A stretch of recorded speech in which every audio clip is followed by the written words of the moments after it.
Assalamualaikum warahmatullahi wabarakatuh. Perkenalkan, nama saya Eviana Siska Nur Aini, NIM 115. Dan saya Risma Ayu Julianti, NIM 125. Kami dari kelas B, Manajemen Administrasi Logistik, Universitas Diponegoro. Kami akan mempresentasikan tentang kredit pembelian rumah. Selamat menyaksikan. Apa itu KPR? KPR adalah fasilitas yang diberikan oleh perbankan kepada para nasabah perorangan yang akan membeli atau merenovasi rumah. Selain dari perbankan, terdapat juga perusahaan yang menyalurkan pembiayaan dari lembaga sekunder untuk pembiayaan rumah. Dengan KPR, masyarakat tidak harus menyediakan dana sebesar harga rumah, namun cukup menyediakan dana sebesar uang muka saja, dan sisanya dapat diangsur tiap bulannya selama jangka waktu KPR. Jenis-jenis KPR berdasarkan agunan. Yang pertama ada KPR pembelian, yaitu pembeli rumah menjadikan rumahnya sebagai jaminan kepada pihak bank. Apabila pembeli rumah tidak menyelesaikan kreditnya, maka secara otomatis rumah tersebut menjadi milik bank karena sudah dijadikan sebagai jaminan. Kedua ada KPR multiguna, merupakan pengajuan ulang kredit terhadap pihak bank dengan jaminan rumah yang sudah dimiliki, dengan dilakukan sistem penilaian ulang terhadap rumah yang sudah dibeli dengan KPR pembelian. Jenis KPR berdasarkan penerima dan tingkat suku bunga. Yang pertama ada KPR subsidi. KPR subsidi adalah jenis KPR yang disediakan oleh bank dan sebagai bagian dari program pemerintah. Tujuan KPR subsidi adalah menyediakan kepemilikan rumah bagi masyarakat berpenghasilan rendah. Adapun syarat gaji minimal yaitu 4 juta per bulan dan syarat gaji maksimal yaitu 8 juta per bulan. Yang kedua ada KPR konvensional. KPR konvensional merupakan pembiayaan atau pinjaman dari perbankan yang disediakan dengan persyaratan mengikuti ketentuan umum perbankan. Yang membedakan KPR subsidi dan konvensional adalah jangka waktu kredit, perlindungan, presentasi pembayaran, dan suku bunga. Yang ketiga ada KPR syariah. KPR syariah tidak jauh beda dengan aturan KPR konvensional, hanya saja menganut nilai-nilai dan prinsip-prinsip bertransaksi secara islami. Meskipun begitu, KPR syariah tidak hanya untuk yang menganut agama Islam, agama lain pun boleh mengajukan. KPR syariah menggunakan prinsip akad murabahah yang artinya jual beli, atau musyarakah mutanakisah yang artinya kerjasama sewa. Yang keempat ada in-house KPR. In-house KPR merupakan fasilitas yang disediakan oleh pengembang. Dengan in-house KPR, pembeli rumah melakukan kredit tanpa bank, melainkan melalui developer. Serah terima dalam pembelian in-house KPR dilakukan jika sudah melakukan pembayaran 80%. Jika belum di atas 80%, maka disesuaikan dengan perjanjian pembelian yang disahkan oleh notaris. Cara mengajukan KPR. Yang pertama, pilih properti. Sebelum memilih properti, pastikan terlebih dahulu lokasi yang dipilih, bukan termasuk daerah banjir. Begitu juga akses ke lokasi tersebut.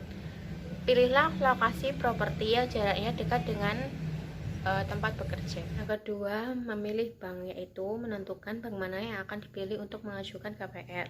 Lalu pada umumnya orang akan memilih bank dengan bunga kredit yang paling rendah dan persyaratan yang tidak terlalu sulit. Yang ketiga, pilih developer, yaitu pilihlah pengembang yang reputasinya baik dan track record yang bagus, dan pastikan juga pengembang atau developer yang dipilih memperoleh semua perjanjian yang dibutuhkan untuk membangun proyek. Yang keempat, isi formulir pemesanan. Setelah Anda memilih bank dan pengembang mana yang akan digunakan, serta memilih lokasi properti, langkah selanjutnya adalah mengisi formulir pemesanan unit yang di dalamnya tercantum jadwal pelunasan booking dan pelunasan uang muka yang telah disetujui oleh kedua belah pihak. Yang kelima adalah pembayaran. Langkah selanjutnya adalah pembayaran booking fee. Besarnya booking fee tergantung dari pihak developer. Yang keenam, pelunasan uang muka. Jika Anda membeli properti sekunder, maka akan dimintai untuk pelunasan terlebih dahulu. besaran uang muka sekitar 20% sampai 50% tergantung dari pihak masing-masing bank. Untuk lebih amannya, jangan melunasi uang muka terlebih dahulu sebelum akad kredit disetujui oleh bank. Anda bisa membuat perjanjian di depan notaris yang menyatakan bahwa akan melunasi uang muka setelah akad kredit Anda disetujui oleh pihak bank. KPR yang wajib dipenuhi. Saat mengajukan KPR, ada beberapa syarat dasar yang harus dipenuhi oleh pemohon. Yang pertama, pemohon merupakan warga negara Indonesia dan berdomisili di Indonesia. Yang kedua, pemohon berusia minimal 21 tahun.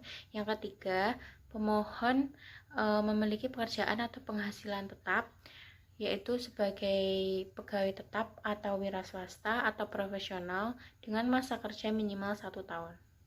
Selanjutnya ada dokumen yang harus dipenuhi. Yang pertama, fotokopi KTP, paspor, kitab, dan kitas. Yang kedua, ada slip gaji bulan terakhir.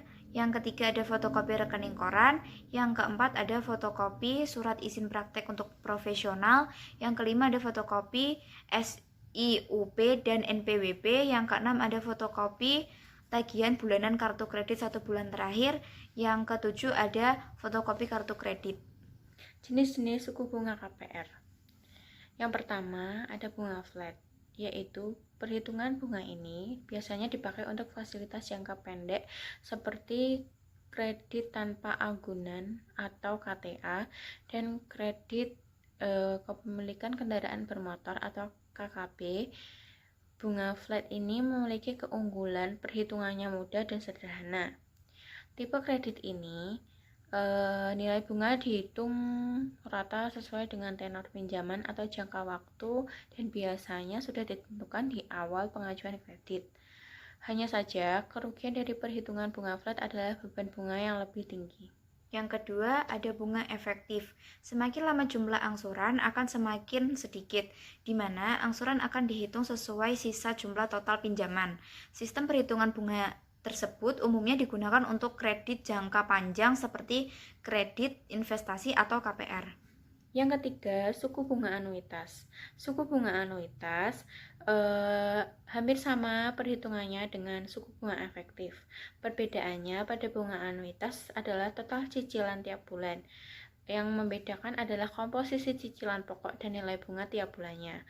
Sementara untuk perhitungan bunga efektif, yang tetap adalah nilai cicilan pokok per bulan, sementara besarnya nilai bunga tiap bulan mengecil.